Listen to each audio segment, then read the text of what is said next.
think the best micro habits is to set up some aims for yourself, goals that you actually value. Well, all right, you're going to have to put some effort into your life, and you need to be motivated to do that. And so what are the potential sources of motivation? Well, you could think about them in the big five. But then there are dimensions that you want to consider your life across. And so we ask people about, well, you know, if you could have your life the way you wanted it in 3 to 5 years, if you were taking care of yourself properly, you know, what would you want from your friendships? What would you want from your intimate relationship? How would you like to structure your family? What do you want for your career? You develop a vision of what you would like your life to be. Once the goal is established, and then you break down the goal into micro processes that you can implement, the micro processes become rewarding in relation to their causal association with the goal. Specify your long-term ideal.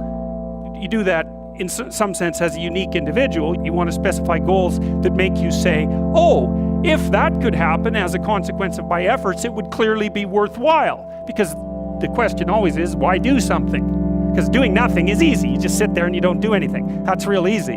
The question is, why would you ever do anything? And the answer to that has to be because you've determined by some means that it's worthwhile. And then the next question might be, well, where should you look for worthwhile things? And one would be, well, you could consult your own temperament. And the other would be, well, you kind of look at what it is that people accrue that's valuable across the lifespan. Okay, so once you get your goal structure set up, you think, okay, if I could have this life, looks like that might be worth living, despite the fact that it's going to be anxiety-provoking and threatening, and there's going to be some suffering and loss involved and all of that. Obviously, the goal is to have a vision for your life such that, all things considered, that justifies your effort. It's like, make a damn schedule and stick to it. Okay, so what's the rule with the schedule? It's not a bloody prison. That's the first thing that people do wrong. They say, well, I don't like to follow a schedule.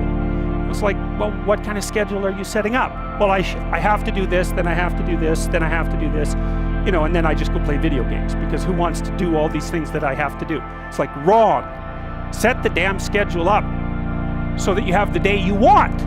That's the trick. It's like, okay, I've got tomorrow. If I was going to set it up so it was the best possible day I could have, what would it look like? You have to negotiate with yourself and not tyrannize yourself.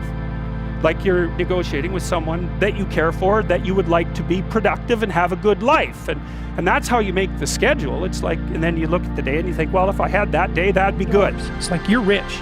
You don't even know it. Quit wasting time. By your own definition. It's like people shake their heads. Well, I never thought about it that way. It's like, yeah, think about it that way. Don't waste your damn life. All of that. No one wants to look at that. And no bloody wonder. But hey, the alternative is worse.